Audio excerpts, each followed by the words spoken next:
अत्याचारी कानून है, भाव नहीं तय कर सकते वो अपनी वस्तु का। किसानों को अपनी वस्तु का भाव तय करने का अधिकार देना ही पड़ेगा, क्योंकि सड़क पे बैठा हुआ जो जूता बनाने वाला कर्मचारी है ना, कारीगर, वो अपने जूते का भाव तय कर लेता है, तो 77 करोड़ किसानों को भाव तय करने का अधिकार क्यों नहीं होना चाहिए? और किसान को मालूम है कितनी मेहनत लगती है, कितना हिम्मत लगती है खेती करने में, शहर वाले को क्या मालूम? तो भाव तय करने का अधिकार तो किसान को मिलना ही चाहिए। और अगर वो भाव ज्यादा लगता है सरकार को कि नहीं किसान का गेहूं, मैं तो कहता हूं 50 रुपए किलो गेहूं बिकना चाहिए, 55 रुपए किलो कपास बिकनी चाहिए, 45 रुपए किलो धान बिकना चाहिए, तो सरकार को लगता है ये भाव ज्यादा है, तो सरकार ऐसा करे, किसानों को भाव देकर वो सस्ती चीजें दूसरों को बेचे। सरकार के पास टैक्स के बहुतेरे पैसे हमने दे रखे, किसान से खरीदे 50 रुपए किलो गेहूं, और गरीब आदमी को बेचना है 15 रुपए किलो, तो 35 रुपए किलो की सब्सिडी दे दे सरकार। टैक्स का हमने बहुतेरा पैसा दे रखा है 20 लाख करोड़ का, उसमें से दे सरकार। तो आप बोलेंगे वो पैसे नहीं निकले, तो मैंने उसका हिसाब निकाल रखा, वो पैसे निकल आएंगे। कैसे निकल आएंगे? राष्ट्रपति से लेकर और आखिरी कर्मचारी जो है ना, चतुर्थ क्लास का, सबकी तनख्वाहें कम कर दो, सब्सिडी के पैसे उसमें से निकल आएंगे। राष्ट्रपति को साल में 27 करोड़ रुपए खर्च करने को मिलता है, क्यों मिलना चाहिए? राष्ट्रपति है, कोई भगवान तो नहीं है ना। एक साल में 27 करोड़ खर्च करे राष्ट्रपति, और यहां एक आदमी को एक दिन में खर्च करने को 20 रुपए ना मिले, राष्ट्रपति को एक दिन में खर्च करने को 7.5 लाख रुपए मिले। ये कौन सा देश चला रहे हैं हम?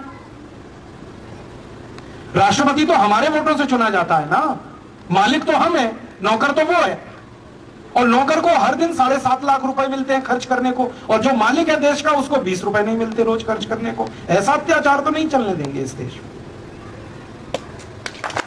हमारी तो योजना है कि राष्ट्रपति हो, प्रधानमंत्री हो, मुख्यमंत्री हो, राज्यपाल हो, इन सब लोगों को देश की सेवा फोकट में करनी होगी, तब तो राजनीति में आओ, नहीं तो अपने घर बैठो। ये तनख्वाह लेके, टीए, डीए, एचआरए लेके भारत माता की सेवा होती है क्या? ये सब नेता आते हैं हमारे सामने, कहते हैं हमको देश की सेवा का एक मौका दो, ऐसे ही कहते हैं ना, देश की सेवा करनी है एक मौका दो, भारत माता की सेवा करनी है एक मौका दो। अपनी मैया की सेवा करने के लिए कोई तनख्वाह मांगता है? आप अपने घर में अपनी माँ की सेवा करते हैं, मान लो पैर दबाते हैं अपनी माँ के, तो अपनी अम्मा से कहते हैं आप टीए दे दे, मेरा डीए दे दे, सैलरी दे दे मुझको, और हर साल बढ़ा के दे, क्योंकि मैं पाँव दबा रहा हूँ। अपनी माँ की सेवा करने में कोई तनख्वाह मांगे, उससे ज्यादा फालतू फिजूल कोई आदमी नहीं है। और ये भारत माता की सेवा कर रहे हैं और पैसे मांगते हैं, टीए, डीए, एचआरए। इन बेईमान नेताओं से पूछो कि भगत सिंह, उधम सिंह, चंद्रशेखर ने कौन सा टीए, डीए लिया था देश की आजादी लाने के लिए? कितनी तनख्वाह मांगी थी उन्होंने? उन्होंने तो अपनी जवानी लगा दी इस देश के लिए। अगर वो अपनी जवानी लगा सकते हैं देश के लिए, तो आजादी के बाद के नेताओं को सेवा करने के लिए तनख्वाह क्यों चाहिए, टीए, डीए क्यों चाहिए? मैंने एक दिन हिसाब निकाला, राष्ट्रपति से और नीचे कर्मचारी की सारी तनख्वाहें खत्म कर दो, 77,000 करोड़ रुपए बचेगा। उतने पैसे में किसान का गेहूं 50 रुपए किलो बिक जाएगा आराम से।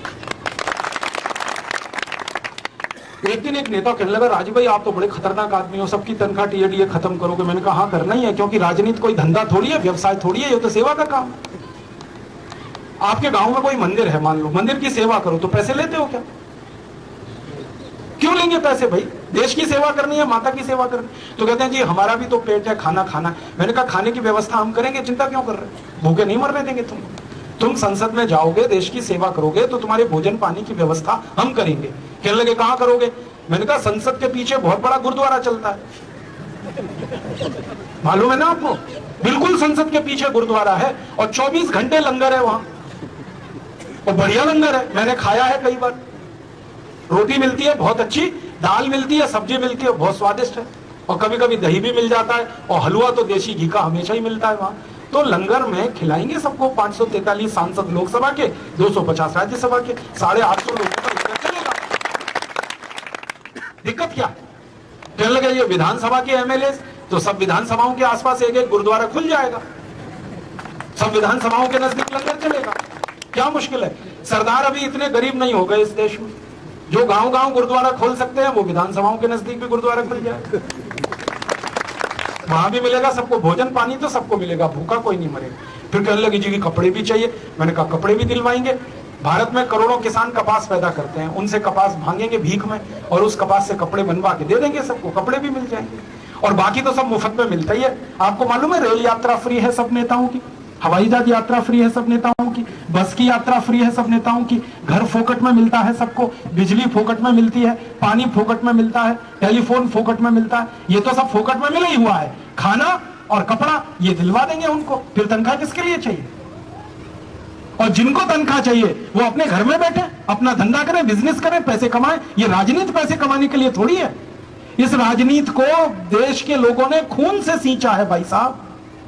भगत सिंह का खून लगा है, उधम सिंह का खून लगा है, लाला लाजपत राय ने खून दिया है, 7,32,780 क्रांतिवीरों ने खून दिया है इस राजनीति को सींचने के लिए। कोई धंधे के लिए नहीं है, बिजनेस के लिए नहीं है। राजनीति ऐसी बनाएंगे और संसद और विधानसभाओं में ऐसे ही लोगों को चुनकर लेके जाएंगे जिनको तनख्वाह नहीं लेनी है, टीएडीए नहीं लेना है, एचआरए नहीं लेना है। जो भी पैसा है वो किसानों के लिए है, गरीबों के लिए है, अनाथों के लिए है, उनके लिए पैसा है। ऐसा देश बनाना है, ऐसे कानून